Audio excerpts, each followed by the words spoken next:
Okay, we're going to call the July 31st meeting of the Lake Quinsigamond Commission to order. Thank you all for coming.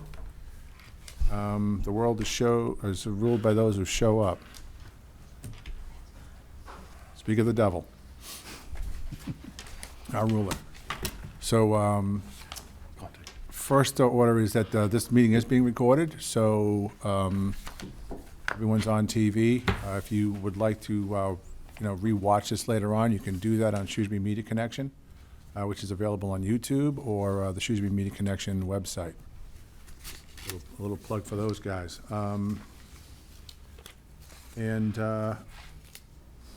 So first thing is review and act on the acceptance of the June 2024 meeting minutes. Did everyone get a chance to review and? Make a motion, Mr. Chair, that we accept the minutes of the June 26, 2024 meeting.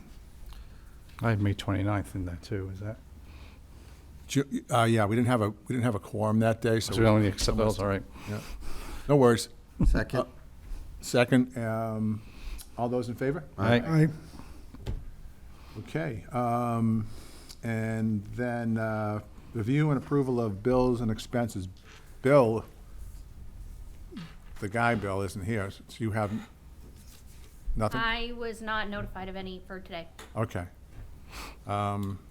Just a question, because we approved, it's an administrative question, but we approved bills, we approved the money that we're spending right now in the budget as a whole.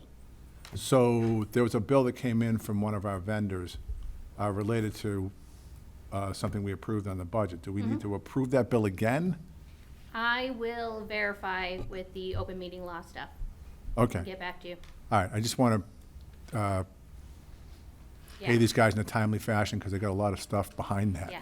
that I want- Maybe, Peter, if we discuss it and we know what the expense is at a meeting, we could approve it. I think it should be approved by the board, the amount, at least. Okay. The budget is a budget. Yep. It's not the exact amount that we're spending. Could Right, well, vary. it's- It could be more, it could be less. Right, you're right. This is how am I going to put this? This is a bill within the budget. The budget was, I think it was for $15,000. This is part of that. So it would be a piece of that expense, not the whole expense. So I guess you're right. All right, we'll do that.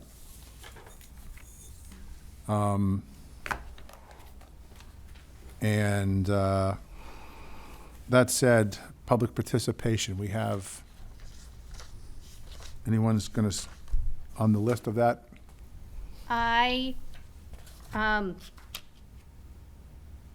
Where did my note go?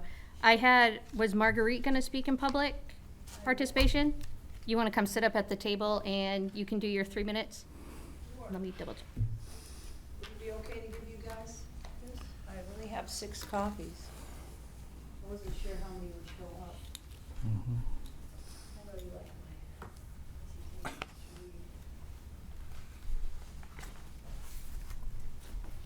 All right. There. I'll pass it over to you guys. Just begin. Hi, my name is Marguerite Cormier. Thanks to the Lake Quinsigamond Commission board members and everyone else who could attend this meeting tonight in person and online to hear what I have to say. I'm going to talk about my thoughts on how the proposed solutions are working to keep our lake happy and a safe place for everyone. I'm extremely happy and want to thank Patrolman Timothy Charlin, who has been assigned to patrol our lake in a very short time. His determination and dedication to getting word out, bad behavior on the lake from any type of watercraft will not be tolerated. His endless pulling over all watercraft, including jet skis, checking registrations, giving tickets to unregistered watercraft and trailers, coordinating with street patrol to meet them at the boat ramp with tow trucks has worked. I also believe bad actors are conditioned whenever they see a police boat of any type, they could be ticketed, even if patrolling officer does not do the ticketing. Patrolman Timothy Charlotte, is that how you say it? Shalyn, yes. Charlene has set the tone, and the bad actors are noticing. We are nearing August 1st, and the lake is extremely quiet. Yes, it picks up a little after 3 p.m. to a little after sunset, but overall, the condition is outstanding. The Lake Quinsigamond Commission proposed solutions with help of the subcommittee members is working. My hope out of the rest of the season, Patrolman Timothy Charlin can visit our lake from 4, 5, or 6 p.m. to a little after sunset. That would be greatly appreciated. The rental action seems to pick up, and bad actors who are new or know the rules and think no one is looking start to act out, in my opinion, during that time range. My hope is between May, June, July of every year going forward, Patrolman Timothy Charlin is assigned back to our lake.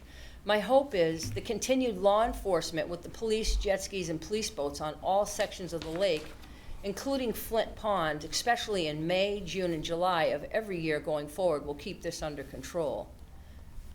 I appreciate all the hard work the Lake Quinsigamond Commission members have done. The outcome of the proposed subcommittee solutions is working. I'm hoping all members feel the same way and stop suggesting that some or all watercraft may still be banned from the lake at the end of every meeting. I would hope all members would be proud of how they got this under control. I know I am. With group effort of the community citizens who agreed to be on the subcommittee and all the police forces working together with interagency communications, it's made a big difference. And it is working, and I appreciate you for that.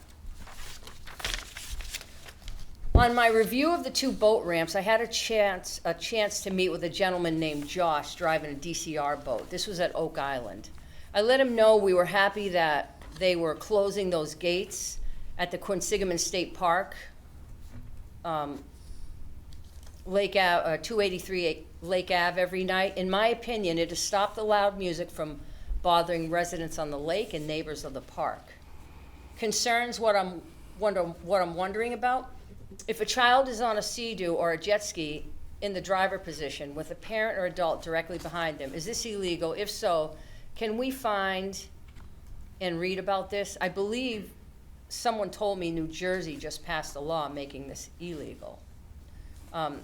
Sea-Doo rentals on the lake. Is it possible to set up a police trap or sting, have an undercover officer rent a Sea-Doo or jet ski, then confiscate it to send a message, this is not allowed, and we will take your watercraft if you do this on our lake.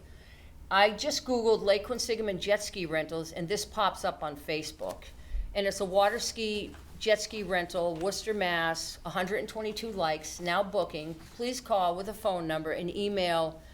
And the jsvendingsolutions.com, I went to that, and it's just a vending company. It mentions nothing about Sea-Doos, but their Facebook page seems to be where, well, this is where you reach them anyway, whoever they are. I'm still seeing Watercraft Beach on the shores of these 2 parks, which when I see it happening, I also see that random people are going back and forth, so that makes me think that could be happening there. It's the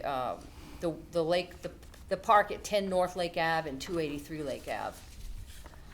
I personally visited both boat ramps on July 30th, 2024, about 3 p.m. Oak Island Route 20 access boat ramp has great signage in 3 areas, easy to read.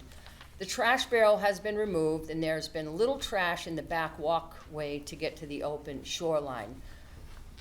Our main boat ramp on North Quinsigamond Ave, Shrewsbury, Mass., you can't see the rules and regulations of the lake. You'll see the picture. If you're going fishing, there's a big, nice, easy-to-read sign. But if you want to know the rules of the lake, it's not so easy to read. I've given you a picture of it, compare the 2. Is it possible to put a QR code that can be easily scanned for them to see instead of having the little writing? Maybe that would help, to give rules of the lake. We know most of the watercraft drivers and guests have a smartphone. We have a very nice display box, but it's not maintained very well, and the little laminate sheets are really hard to read, and some are cockeyed. Any news on the abandoned boat at 340 North Lake Ave, owned by Stephen? It's tied to the tree on the waterfront, on the shoreline of 340 North Lake Ave, and that was as of the 30th. Rumor is, I hear we have new buoys. Do we have new buoys? If so, are the buoys being stored? Or if so, where are the buoys being stored? Will they be put out in place of the ones that are damaged and not visible? In my opinion, those buoys work and slow people down. The missing, broken run over, no wake zone buoys. It's at the Narrows where the peninsula sticks out. Apparently people keep running it over. Now I understand when their prop hits it, if it's too low and sunk. In my opinion, these no wake buoys are working, slowing traffic down when in place. Thanks for listening, and I'm looking forward to hearing your feedback at some point where we are at with the above proposed solutions and concerns, what I am wondering about. Thanks. Okay, thank you. You're welcome. All right, so, And then we have one more public participation. oh, we do? Yes, perfect. we have Lisa Profrio. Come on up, Lisa. What I'm going to say kind of piggybacks on what Marguerite said, so sorry for some of the repetition. And sorry for all the handouts. Well, one for each, sorry. Yeah. Same thing, same thing. They're probably- So, good evening, everyone. My name's Lisa DeProfio. I reside at Point Rock Estates. I'm going to talk quickly so I meet the 3-minute minimum. There's 3 different handouts. I think I have enough for everybody, probably some extra. So again, I'm a resident of Point Rock Estates. Tonight I am here representing a group known as Concerned Citizens for the Safety and Quality of Life on Flint Pond, specifically to present feedback on the state of Flint Pond as it pertains to jet skis. Let me take a moment to take a step back in time. As the commission is aware, many from our group and around the lake expressed growing jet ski-related concerns at the November 2023 LQC meeting. A common theme emerged: something needed to be done to address the increasingly illegal activity of personal watercraft. As a result, a jet ski safety subcommittee was formed. A major result of the subcommittee was an increase in enforcement on the pond and Greater Lake. A combined effort between the state, environmental, and local police. We applaud law enforcement for their efforts as we feel they have made a difference, especially given the Worcester Police now have a boat at the Point Rock boat dock, providing for the first time routine, quick, and easy access to patrol Flint Pond and Oak Island. The improved signage on Oak has also been instrumental in reducing the number of jet skiers who congregate. A big thank you goes out to law enforcement. Their presence alone has kept the bad actors at bay. However, we do notice when the enforcement leaves, there is an uptick in bad behavior, including excessive speed, riding too close to the shore, ignoring no wake zones, and congregating on Oak Island. More interventions would certainly help moving forward. Some suggestions include, number 1, no wake buoys at the Route 20 ramp. This ramp is a main point of entry for the jet skis who continue to ride too fast in and around that area, disturbing wildlife and residents who abut the ramp. Playing loud music is not uncommon. Number 2, no wake sign on both sides of the Route 20 bridge, as well as no wake buoys. I think Marguerite alluded to that. This is another area where speeding occurs, threatening to all who try to pass safely. Number 3, repositioning the no mooring jet ski signage on Oak to face the water. And number 4, more interventions at the ramp itself. An idea that was actually suggested to me by one of your colleagues in law enforcement is, why not hand out the Massachusetts boat, law book here, handbook. A best practice in Minnesota, which you have a copy of, is required that a lanyard stating personal watercraft rules of that state, it has to be worn at all times. One common sense law is respect your neighbors. Don't operate for long periods in the same area or near occupied boats or shore. Another is operate only from 9:30 a.m. to 1 hour before sunset. You can see the handout for the full list. We could do something similar. I know the Shrewsbury Parks and Rec is collecting a $15 fee at that boat ramp, I believe Thursday through Sunday. Could they provide a pamphlet, in the spirit of education? B, hire someone to ensure basic requirements are being met at the ramp, like proper registration, licensing, safety equipment. This would prevent folks who aren't in compliance from entering the water altogether. Lastly, consider quiet hours for the benefit of all who live in and around the pond and lake. I think one of the commissioners here suggested that idea. Motor-related noise, as we know, is amplified on water. A best practice on Lake Boone and Hudson, and you have a copy of that, is designating the hours of 2 to 6 p.m. on Sundays and holidays for non-motorized activity, canoeing, sailing, swimming, etc. And the maximum speed of any motorboat shall be the minimum necessary to maintain steerage way. So these are just some ideas moving forward.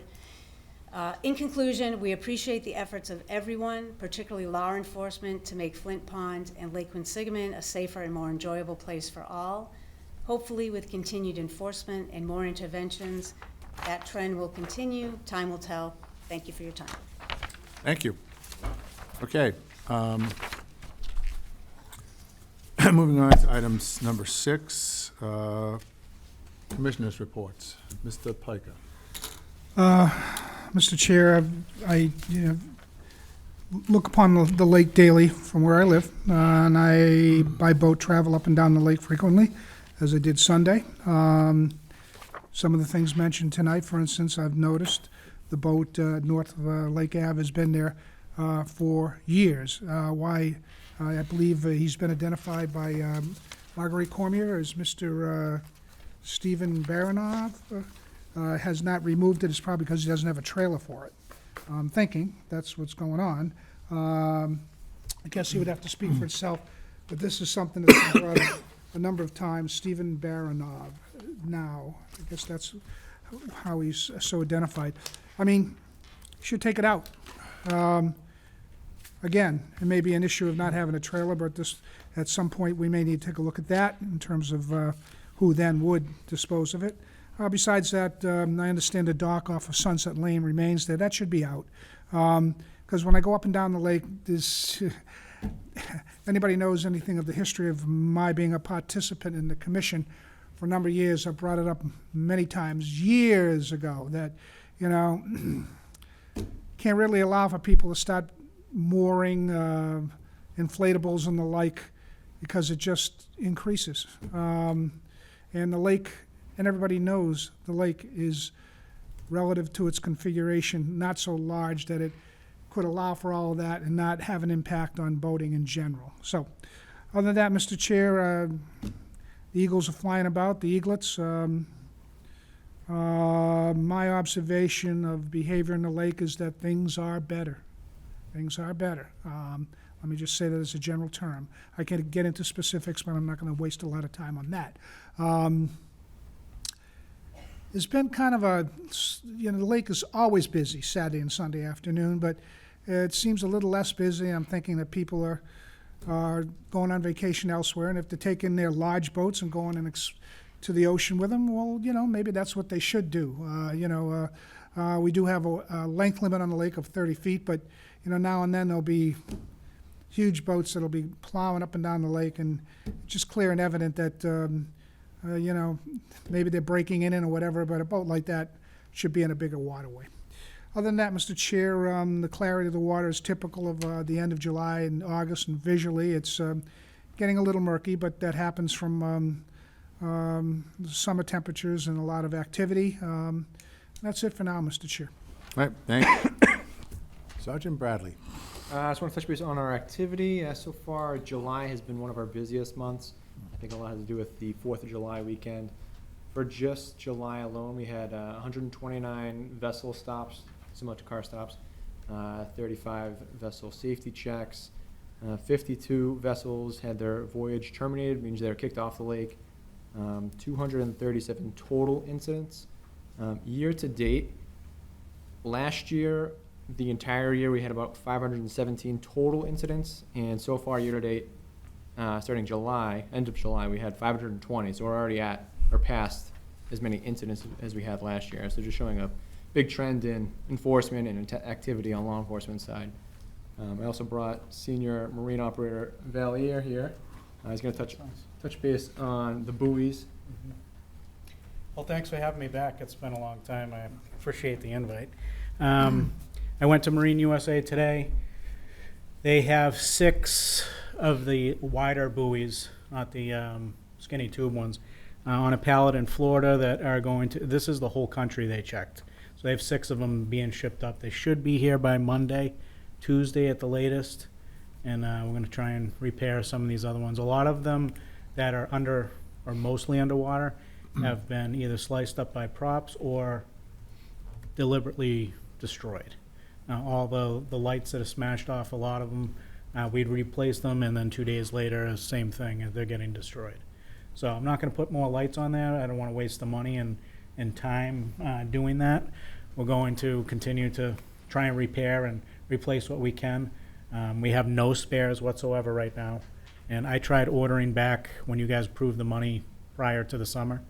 And they've been on back order, and we're finally gonna get them, so. They're gonna keep an eye out. They try and order.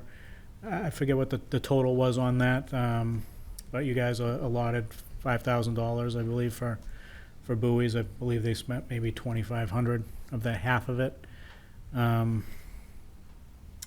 So there are some that need to be repaired out there that I'll try and get to once those come in. And a couple notes here. That sign over on Oak Island, somebody said that it was turned around the wrong direction. Was that one of the new signs that we had just put in? Was that the no landing? It was planted. Okay. If you're approaching from the water, in all fairness, they can't really Yeah. see it because it's inland. I think moving it or having a second one that actually, as you approach the Okay. land, you clearly We'll take a look see at it. Yeah.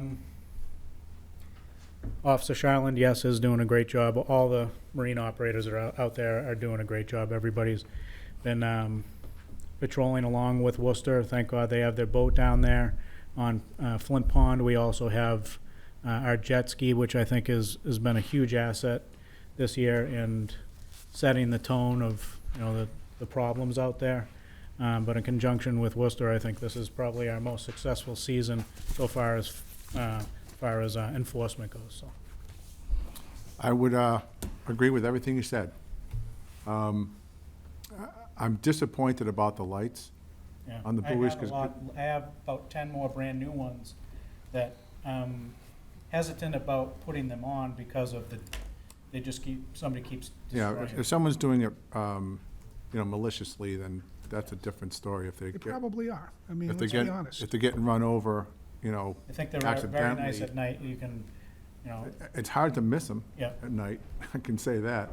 So, that's the one thing. On the buoy part of it, I think what we need to do, because in my discussions with, USA Marine was that, and I don't, I'm in the marine industry. I'm not sure what the issue is, 'cause if you talk to Taylor Direct, they say they have them. So, USA Marine's buying them through a distributor, so the distributor's not having them. But I think probably what we should do is order them right now. And that way, if they are back ordered or whatever, hopefully we'll have them by next spring. And the ones that we're getting 7 altogether, yes? Correct. So, what do we have that are down? I know that there's like 2 There's one- sunk at one at the- Corzini, one at. One at the Kings. Narrows, one up at Yeah. the Donahue Rowing Center. Oh, there's only one up there? I thought there was. Only 2. one that I've seen. Okay. Anything south? I don't think there's one at Sunset Beach anymore. I believe that. No, that's it still there? Yeah, Or is it- someone is it- dragged it, that's the one I took the light off of. Yes. Someone Okay. dragged that down, or got dragged down to a little further towards the Stringer Dam. All right. And someone came out and dragged it back. I Okay. thought it was you, actually, but, The No. important ones are there right now. We need to Right. repair a couple. Definitely at the Narrows has to be replaced. yeah, It's a big area where those are it's key. slowing down. Corzini's got, whatever, 8 buoys down there. Yeah, we can always pull some from there Yeah. and bring them down too. So, and so basically, we got 2 we gotta fix. Correct. So to replace, and I think that they're both important places to go. We never put one out at the Suntag Road. You know what I'm talking about, that rocky little Yes. shallow spot in front of Suntag. Yep. That's dangerous. There's not one at Half Moon Cove going into the Half Moon Cove that never got in because we didn't have them. Excuse me, at Half Moon Cove, there's one sitting in the bush. Yeah, That's correct. Is that bad? yes. That was, I have repaired that buoy Oh, so it's broken. probably no less than 5 times over the course of 10 years. Was a good It needs to- Samaritan Lake abutter who reaffixed another decal around it, but the bottom ring on it broke a number of times, and I repaired it, and it broke yet again, unable then, at that point, to be repaired. And so I took and put it on the shoreline and cut the brush around it to at least have something there to signal to people. Do people pay as much, as I've gone over this previously in other commission meetings, do people pay as much attention on the shore as it is in the water? No. But at least it's there, and it's something versus nothing. Right. Thank you, Mr. Chair. Okay, so, and please also from the audience, if you've got to say something, it's through the chair. Name and address, You know, and be recognized. Thank you. yeah, so, no worries. Long story short, that one needs to be replaced. And the two that are on either side of Route 20, there were buoys out there. We had the same issue, probably with the same cohort of folks, that they kept getting sliced and sunk on either side of Route 20. I agree. I don't know what happened to the sign on the bridge, but my plan for next year would be to replace those signs anyway, because we kind of did them, and they weren't very professional and not very visible, I believe. You know, if it were me and I could do whatever I wanted, I would paint "No Wake" on that bridge, and 12-inch or 18-inch letters right across on both sides of it. I don't know why they don't want us to do that, but the sign is hard to put up. I don't know what happened to it. I know that there was graffiti on the bridge, and they may have taken the sign down to paint over the graffiti, but they never put the sign back up. So going south, going north, there's no sign on the bridge. So on the south side of the bridge, there's no sign. Also, the boat ramp. I don't. And this is just my humble opinion on this. Is I don't want to make the entire lake no wake. We have, I think we have critical areas. I think Kings Point is a critical area, as is the Corzini boat ramp. I'm not seeing the activity at the Flint Pond boat ramp outside of the jet skis that we're getting the kind of wave action. The reason we wanted to put no wake at the Corzini ramp was because of the safety of launching and disembarking your boat onto shore, because it gets really crazy. And I was down in that area Sunday night, and outside of the fire department showing up, it was really calm. I mean, there was a bunch of people there to getting off the lake, and there wasn't people bobbing around. There, it didn't look like a real safety issue. So I thought that was a good thing. And again, I'm going to chime in with everybody else that that's really a result of these guys over here, and the MEPs and the state police that have just really stepped it up and tamped this thing down, which is what we were all hoping to do. So I'm proud of those guys, and I really appreciate the efforts that all of them put in to make this happen, because that is not, I guess riding around in a boat all day long would be considered pretty good duty, but not really, because it's way less safe than riding around in a cruiser when you have to stop somebody, and there's just some challenges that are just bizarre out there when you're trying to enforce things. So I really appreciate the way that they're doing it, because they have a temperament most of the time of really, I want to say nicely. I don't know if that's a corny thing to say. Nicely dealing with the issues that are going on out there, and not being overly militant about stuff, even in the face. And I've witnessed this myself, where some of the people they stop just get in their face and start yelling at them. I don't know how you do it. I really don't. So I really appreciate all those efforts. But on the buoy side of it, I I think it's important that we get Suntog in and Half Moon. If we can get Flint Pond in, you guys bring it over there, I'll put it in. But, is that, oh, My Jeep top's open. I can hear the rain. oh, is it? You can go out, huh? You brought a spare guy for this, you can go out and. Oh, goodness. All right, here, you know what, I'll give you this towel. We'll throw the thing. So, if anyone has their windows or their Jeep top open, it may be a good time to go out there and put it up. All right, so, that's all on that. Lieutenant Garamond, besides the Jeep top thing,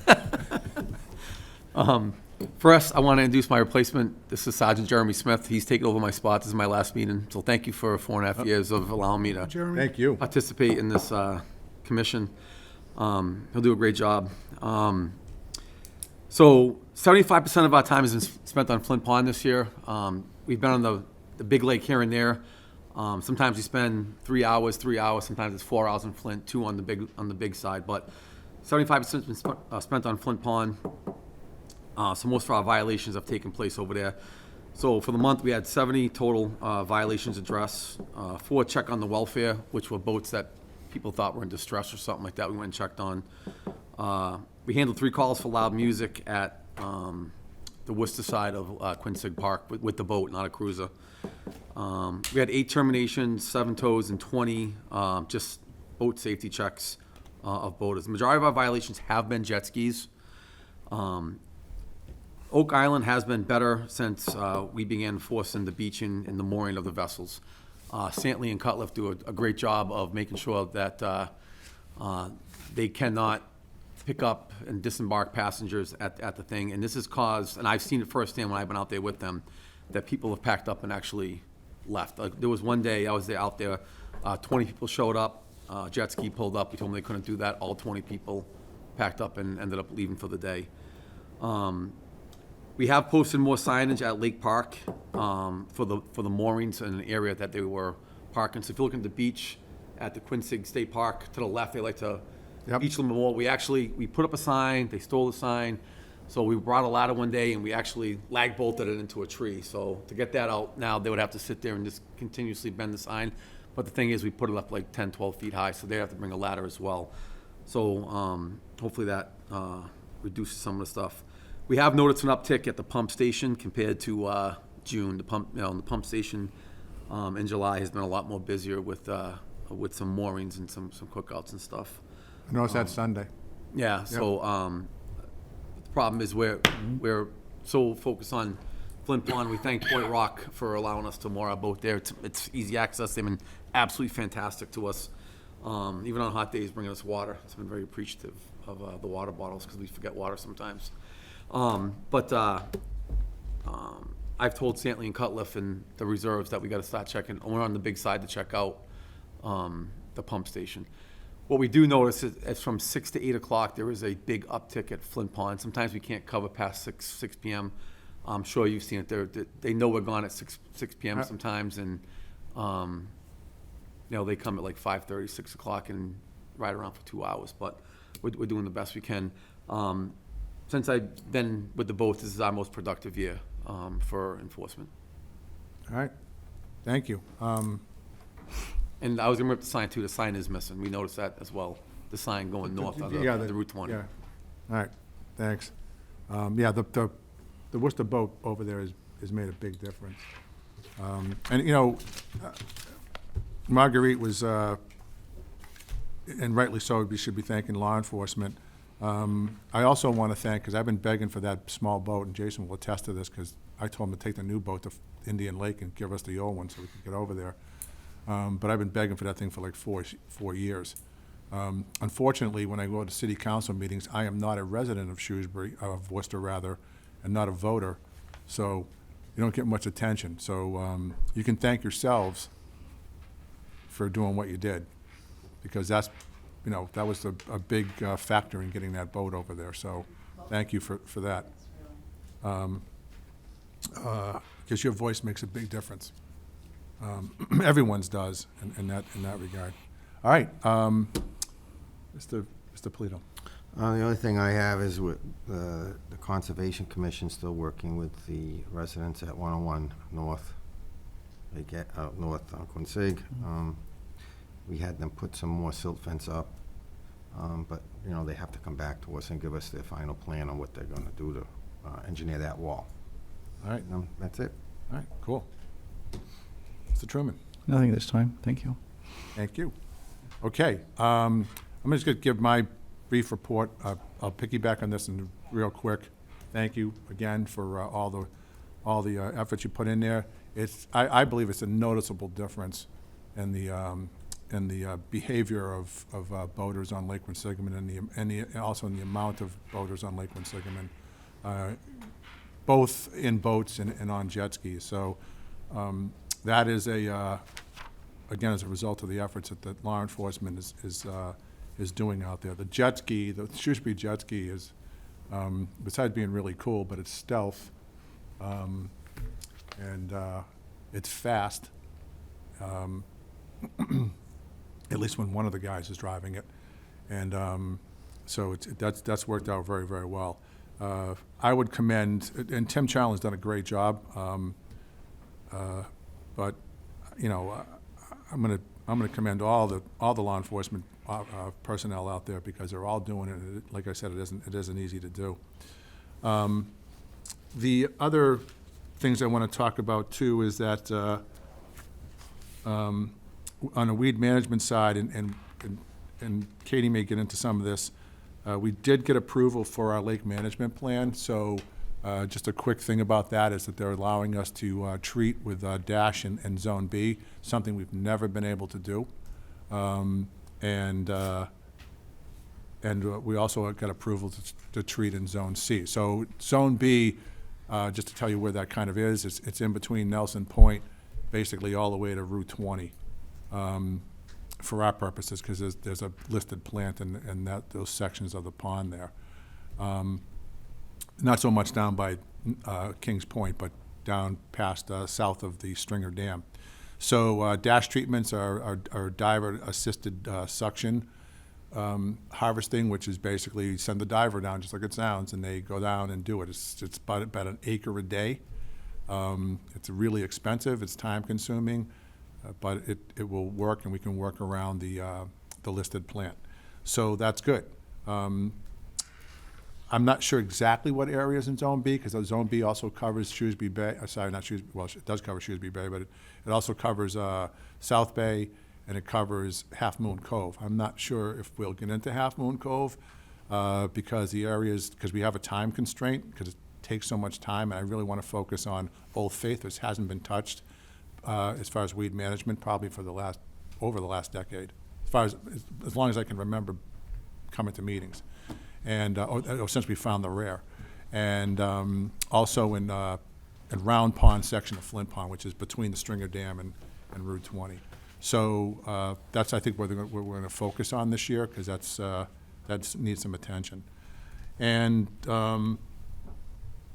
we're still working on a plan for Newton Pond, both in terms of when we can get the treatment done over there, which may not happen this year, as far as the herbicide treatment, but we also want to get the permits buttoned down for the drawdown, which is, in my mind right now, is probably the more important of the two things to do.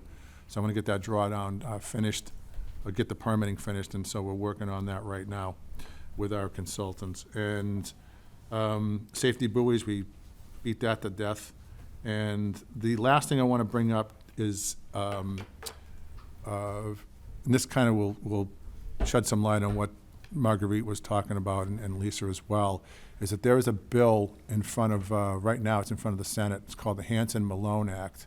This thing has been in different iterations. The David Hansen Act, there's been all kinds of different names. It's got at least 5 numbers that get to a certain point, and then they just die, usually in Ways and Means or one of the committees, and that hasn't been very successful, and that's been over the last decade or so. This is basically a boating safety law, which would mandate that you had a certificate or a boat license type thing to drive a boat in Massachusetts. You know, other states around us have it. is a national organization that has developed training courses, so all of that stuff is something that the state doesn't have to do from scratch. So we're happy that, and the good news is that Bill 4941, House Bill 4941, passed the House yesterday. So this bill goes to the Senate, where they may amend it, they may change some stuff around, I don't know, but you know, it's the farthest we've ever gotten in this effort. So that's good news, and certainly it'll be a start towards an easier, hopefully easier for law enforcement to again, escort some people off the lake if they feel that that's what they should do. And it would cover anyone who was renting a jet ski also would have to have a license to drive the jet ski. To answer your question about the driver and the kid in front of the operator on the jet ski, I do not believe that that's allowed. Probably for a couple reasons. One, if they're under 16 years old, they shouldn't be in the driver's seat, period. But I don't believe, from a safety standpoint, Massachusetts is a little bit different with personal watercraft in that, like, we also don't allow them to tow like a tube or a skier or anything like that with a personal watercraft. That's not true in every state, but it's true here. So I'll confirm how the 90B law handles the rider in front. Mr. Chair, Yes. if I could, thank you. My understanding is that the current reiteration of this Hanson bill, and now in front of the state Senate, has, and it could change, a stipulation that if you're under 37, you have to complete a certificate program to then be able to operate the jet ski. Is that correct? The current? Well, any boat. Okay. Any vessel. So the way it's written, it's actually the way it's worded is anyone born on or after January 1st, 1989, which would basically make anybody 35 years or older. You don't have to get a license to do it. One of the things I don't agree with, I think that's a shorter window than I would have liked to seen. And I don't know what you guys experience of how many 37 and 40-year-olds you have out there. Not a lot. Not a lot. Well, that's good. So, I know some. So, That- thank you, Mr. Chair. So, thank you. So that's how that's gonna be written. But they'll be required to take this course. And they're gonna ease it in. So, at this point right now, if you were to get stopped and you didn't have a certificate, this is after it gets passed, you didn't have a certificate, or an ID on you, you would get a ticket to what they call a ticket to cure. And basically what that means is you have 30 days to come up with the documentation to say you either have a boat license or you're old enough where you don't need it. So it's not like if you're 37 years old, you don't have to have it. It's if you were born on or after the 1st of January in 1989, you need to have one. So anybody, you don't age out of it. So basically, they'd have to come back. Now, you could go. These courses are going to be online. You have to take an exam, just like the New Hampshire one. They're not very difficult. They're very informative, actually. I've taken the New Hampshire one, and you can go and get it. I mean, our main goal here is to educate people so they know what they should and shouldn't do. So you can do that. I guess how they manage who did what and when the last time you stopped them, and if someone just ignores it, what happens? That wasn't really clear in the document I read. So it's good though. It's a step in the right direction. It's something we need. That's it for me on that. Update on the lake management plan. I'm going to send some of this to jump over to Kate on the update from Katie with Lakes and Ponds. Is that good?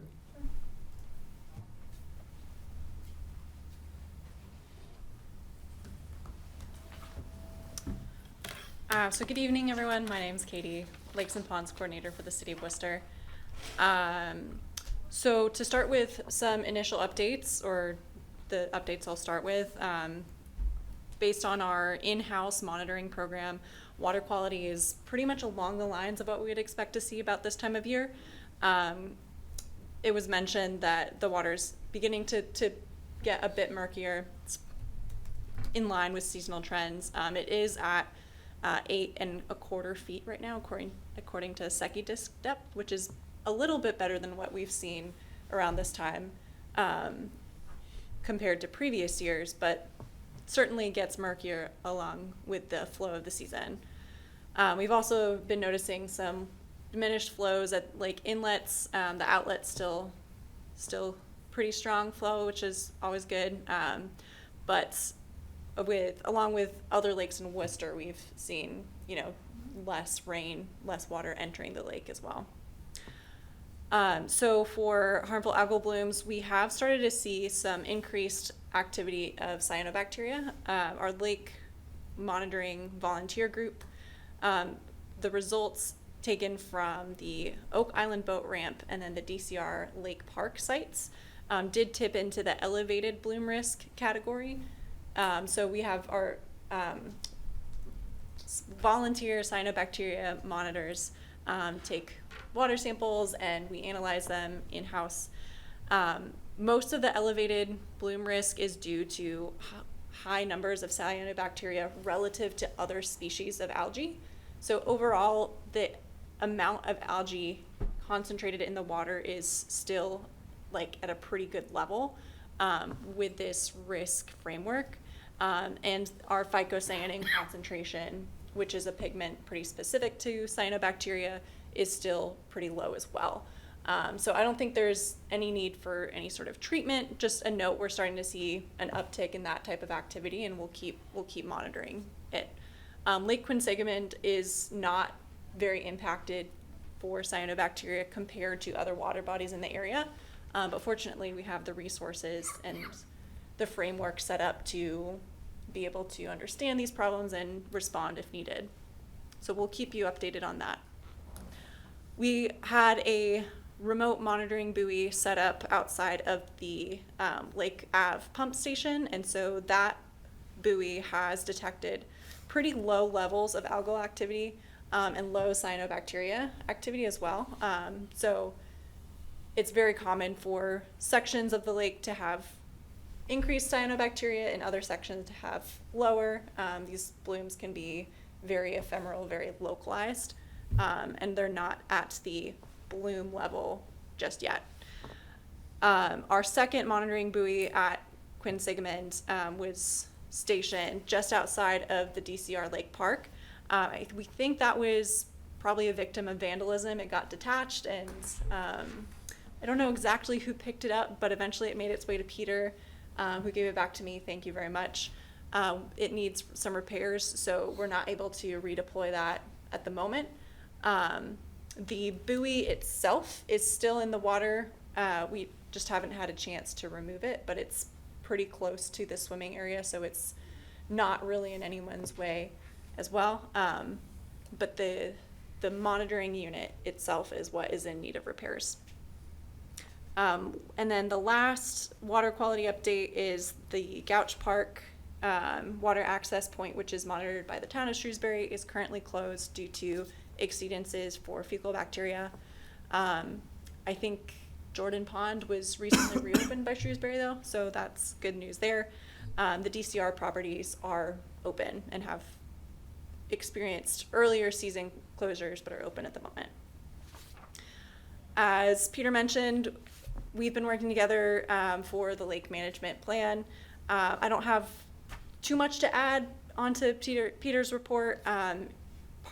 Part of it in mid-July, so a couple weeks ago, Dr. Don Paget surveyed Zone B, which is again from the Narrows to about Route 20 for the rare plant, the Vasii pondweed. And so we're waiting for that final report of exactly where the rare plant is and those mapping results, and that will guide the areas that we will address with the suction harvesting with the dash. You already mentioned that the work plan for invasive species management was approved. We're working on getting that bid out. The Lakes and Ponds program is we've budgeted to provide or to support that effort monetarily. We're still working out some of the fiscal logistics. If we're not able to, due to purely administrative reasons, to support this one, we will work with we'll work with the commission to figure out the best way to reallocate that for management at Lake Quinsigamond. But we'll hope to be able to contribute to this management effort to start with. For the Lake Quinsigamond permits, so the Grafton and the Worcester Conservation Commission permits are expiring in September. So extension requests were submitted today for those two municipalities.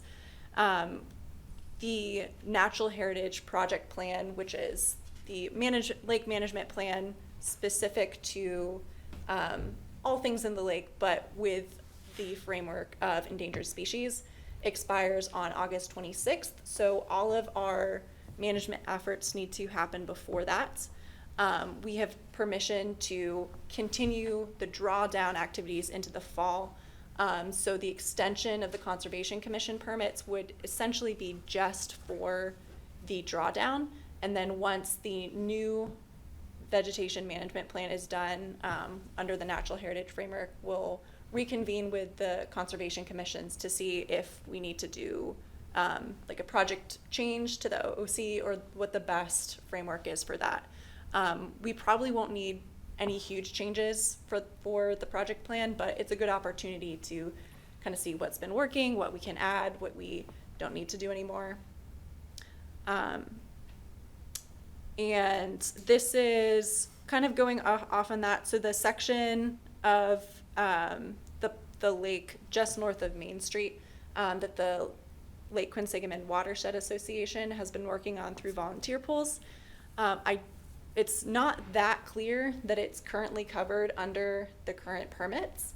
Barbara mentioned at the last meeting that the water chestnut at that area is very, very dense, and the volunteers have done a great job, but the plant distribution is likely too dense to be able to be handled with volunteers. So you will probably need to consider either mechanical harvesting or herbicides at that location in future years. The city of Worcester, we again lent our kayaks for the most recent water chestnut pull, and we did observe what was most likely some fragments of milfoil on the kayaks after when we're cleaning them off from the water chestnut pull. So when the plant survey is done at the end of this season, which is already under contract with the same vendor that's been helping with the management this year, is going to do a late season management, plant survey to inform the future. I think we should probably add on that section to verify how much milfoil there is interspersed with the water chestnut. If there's a lot, mechanical harvesting would be pretty likely to make the milfoil worse. If it's just a little bit, we may be able to mitigate it in different ways, but just something to consider and to think about. And that was all the updates I had. Any questions for the moment? Questions from the, Well, thank you so much. Katie, thank you so much. Thank you. Very good. Okay. And now, item number 9. Message from the Lake Quinsigamond Watershed Association. You have 15 seconds. For sure, and you're last. I just want to say that I'm Barbara Kickham with the Lake Quinsigamond Watershed Association, and I also want to thank all of you. We've been getting a lot of positive feedback on the Facebook page, and actually a lot just calmer discussion of what's going on in the lake. So we're definitely, a lot of people have noticed it and have been very thankful for all your hard work. I did have a question about the U.S. Coast Guard Auxiliary. They were going to help at the ramp, and they were going to do safety vessel inspections, but has anybody, yeah. I can speak to that if you want. Captain Amati from Mass Environmental, he's the one that brought it up at a yearly meeting in like April. That's the last time I heard of it. I haven't heard anything since then. But I know they were on site that day for the meeting back in April at Lake Park, that building over there. And that's the last I've heard of them. Through the chair, so they have been doing inspections. Okay. Our boat got inspected. Oh, So, the Coast Guard is doing safety inspections. Okay. okay. All Cool. right, that's Did it good. pass? Yes. Hope so. But the information was, like, he brought it up and got them involved, but it was never passed on to law enforcement to know when they were there and when they weren't there. Okay. Right. Now, that would be a voluntary thing for the boater, but I did it every year, and I Yeah. thought it was cool. I just wanted the sticker. But if they're there doing an inspection when there's police presence, the police could intervene on the people that didn't have the proper safety. So, I mean, that's why it'd be a good idea if they're at the same time. But I forgot to check on that, and it just occurred to me. So we also have some signs made up by Newey Pick and under the SNEP grant that we have, and I contacted Town of Shrewsbury, and they said they could put them up. They're notifying people about the water chestnuts.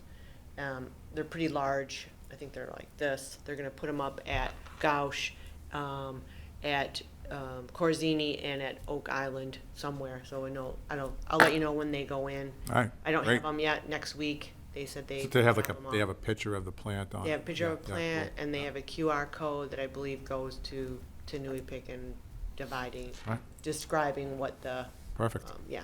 Yeah.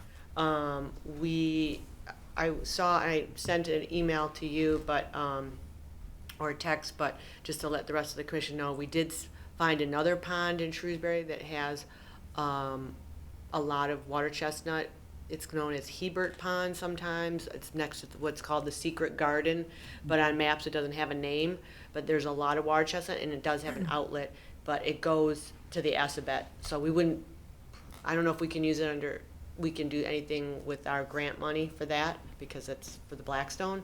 But I did let them know. I let a resident know over there, and hopefully that they will pass it on. And I said it would help you, organize, but it's gonna cause a lot of problems downstream to somebody. So it's a big ongoing problem. So, and just to, follow up on our weed pull on July 20th, we had about 33 volunteers. We had Boy Scouts, Girl Scouts, rowers. We had people that, I'd ask them, well, how'd you hear about this? Because they don't live on the lake. They, the Upper Blackstone clean water with the wastewater treatment plant, the Blackstone, Worcester's wastewater treatment plant. It's got a new name, the Blackstone Clean Water or something or other.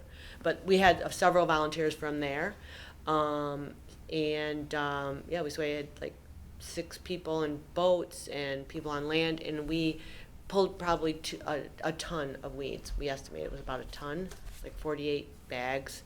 It was a lot of work, but people were out there for 3 hours, and it was pretty hot, and so it was nice to see everybody, donating their time to help with that. And the last thing is we went out and collected samples yesterday for human DNA marker at 4 locations. They're all on the Worcester side, that we gave to the Wall Experiment Station, DEP's lab up in Lawrence.